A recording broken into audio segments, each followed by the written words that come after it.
Imagine you're in a hair salon. I took the hint and settled into the high-back chair as a couple of the white-coated girls KY'd my hair. While I had the salon treatment, other white coats unbuttoned my shirt and stuck heart monitor sensors on my chest. Then came the Matrix skull cap with 20 or more electrodes on the inside. Their wires trailing out of the back and down towards the floor like the world's longest hair.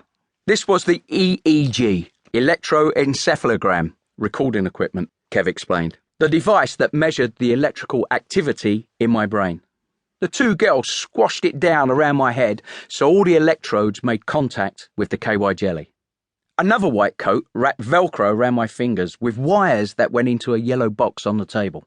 These were GSR, galvanic skin response measures, Kev said, which assess stress levels as a function of electrodermal activity.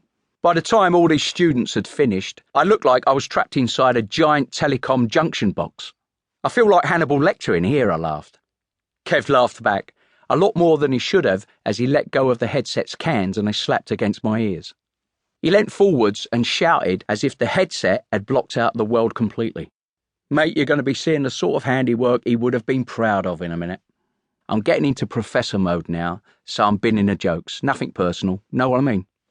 Directly in front of me, about 2 feet off the wall, was the flat screen. Kev flipped the switch and it crackled into life. The sort of music you'd hear in the elevator at a health spa wafted through the headset.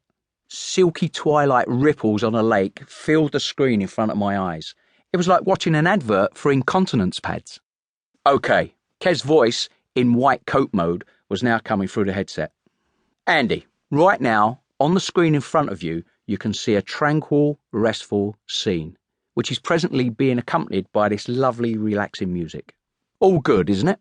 Now, what I'm doing at the moment is just establishing the baseline physiological readings from which we can measure subsequent arousal levels. So just lean back and relax, mate. I nodded the best I could with all the Matrix gear on. Make the most of it, because in a moment or two, sometime in the next 60 seconds, the images are going to change. They are all going to be of a very different nature to what's on the screen right now. They're going to be violent, nauseating, graphic, disturbing, you name it, you're going to get it. As you view these images, we'll be monitoring changes in your heart rate, skin conductance, and EEG activity. We're going to be comparing it with your resting levels. Piece of piss, mate. Any questions? Bit late now, isn't it? Kev wasn't up for waffle now that he was in mega professor mode. Okay, stand by. I sat and watched, and the screen suddenly changed. What I got next were graphic, florid images of decapitation, torture, execution, and limbs being cut off. At one stage, because they were so vivid, I actually started to smell blood, the sickly sweet smell that you never ever forget. The spa music had also gone. The new images were now accompanied by blaring sirens and hissing white noise like the soundtrack to a bad science fiction film. I sat and took it in. I wasn't sure how long it lasted, but soon the lake reappeared and the spa music was back in my ears. Job done, I thought, as I waited for someone to come and untangle me from Rapunzel's hair. But no, the visuals and sounds started bursting out of me once more until the spa music came back along with the lake and, this time, even a low-flying swan. Shit, I thought, this fucking incontinence ad is doing my head in. They all carried on taking readings for another minute or so, and then 2 female white coats came in and started to unplug me. It all came off easy, apart from the skull cap and a couple of chest sensors that managed to create 2 hairless patches. The KY had created a perfect seal, and the cap wanted to stay where it was. Eventually, they eased it off with a slurpy pop, and I caught my reflection in the flat screen. Hannibal Lecter had turned into Jedward.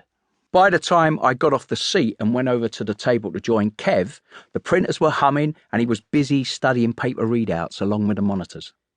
He couldn't keep his eyes off the data as I came over and joined him.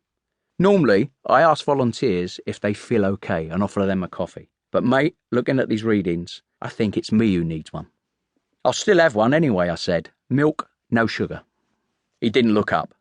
There were scrolls of paper spewing out of monitors like ticker tape, squiggly lines everywhere. Sorry, mate, only espresso. We need the caffeine for all this brain work we do here. Know what I mean? That'll do. One of the young guys nodded and disappeared with everyone's coffee order. I was offered a lab stool to sit on, and Kev brought one over for himself, and we sat